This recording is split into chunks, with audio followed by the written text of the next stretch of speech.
It's of course a very proud moment for all of us. I'm very happy with the car. Day 1, Red Bull couldn't move. Day 2, nobody could match them. That swing in 24 hours tells you everything about what this team has built. When the RB22 stopped dead with a hydraulic failure, the narrative was already written. New power unit, new era, first problem. But Red Bull didn't patch it. They didn't panic. They closed the garage doors, worked through the night, and came back with something nobody in the paddock was ready for. While rivals celebrated lap counts and single-lap glory, Verstappen quietly delivered 15 laps of heavy fuel running, with barely 3/10 of variation. A Mercedes engineer could only call it one thing: not impressive, depressing. This wasn't recovery, this was a warning. And the most unsettling part? They weren't even running full power. The failure that changed the narrative. At first glance, it looked like trouble. When the RB22 rolled to a halt with a hydraulic issue during Bahrain preseason testing, the headlines almost wrote themselves.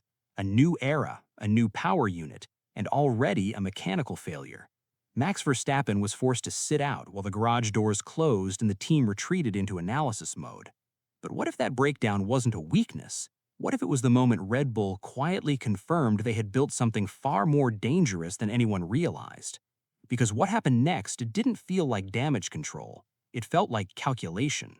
The discipline behind the delay. Instead of rushing the car back onto the circuit with a temporary fix, Red Bull chose patience. They didn't chase headlines. They didn't scramble for quick laps to calm speculation. They refined the system properly overnight. That decision revealed something important: confidence. Teams that panic, patch. Teams that believe, refine.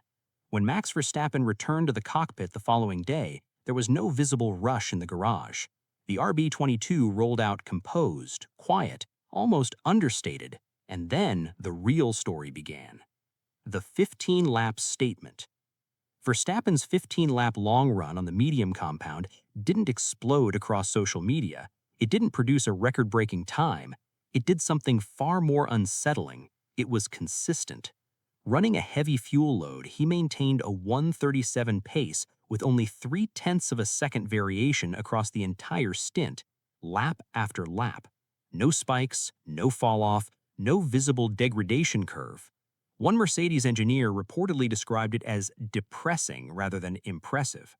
That word matters. In Bahrain, rear tire degradation is brutal. Temperatures spike, grip fades, drivers fight sliding rears by lap 8 or 9. Yet the RB22 looked calm, planted, almost indifferent to the punishment. That kind of consistency doesn't happen by accident. It's engineered.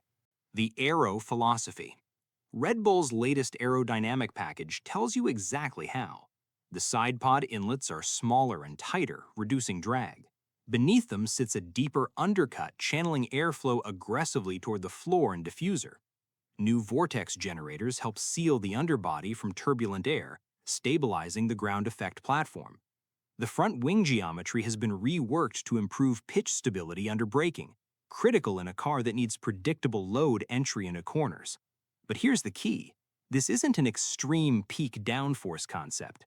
Red Bull didn't design the RB22 to be explosive over one lap. They designed it to be stable over 60. Extreme aero peaks win Saturdays. Stable aero windows win championships.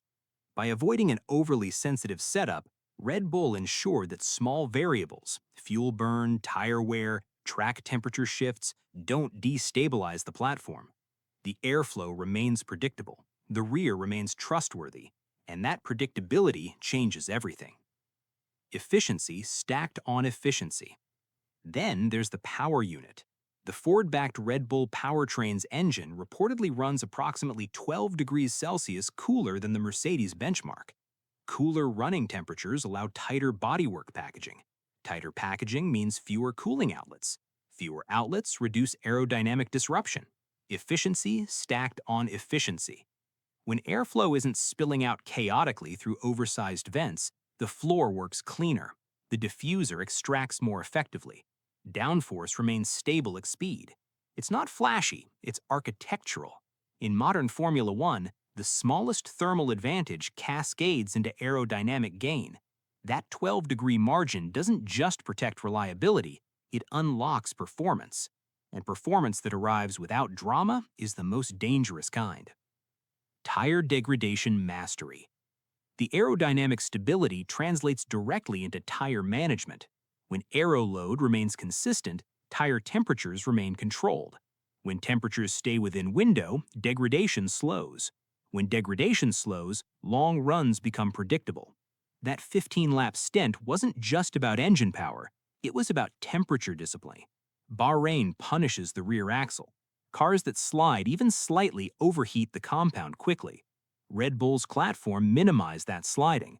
The rear looked planted. The car rotated without snap oversteer. For Verstappen, that's critical. He thrives in cars with predictable rear traction.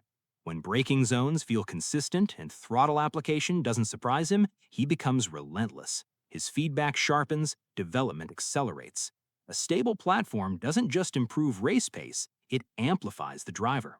The psychological reveal. There's another layer here. After the hydraulic setback lowered external expectations, Red Bull's Day 2 consistency landed like a shockwave. Rivals who thought they had breathing room suddenly saw a car circulating effortlessly over long runs. Ferrari may now feel pressure to solve degradation aggressively. Mercedes might push harder for race pace, risking instability. Meanwhile, Red Bull remained composed. This is how psychological games are played in testing. Lower the noise, then reveal consistency. And here's the unsettling detail. During those long runs, Red Bull weren't operating full hybrid power modes. That suggests margin remains in reserve for qualifying and race scenarios. Testing pace may not have been the ceiling. A championship blueprint. The RB22 doesn't look like a pole position monster. Ferrari may still have sharper one-lap pace. Qualifying headlines might fluctuate early in the season, but championships aren't built on Sunday glory. They're built on Sunday control. By prioritizing a stable, adaptable aerodynamic foundation over volatile peak downforce, Red Bull created a machine that travels well across circuits, high-speed tracks, technical layouts, hot climates, variable surfaces. A predictable aero window adapts everywhere. The hydraulic failure that opened Bahrain testing now looks like a silver lining. It exposed a weakness before it mattered.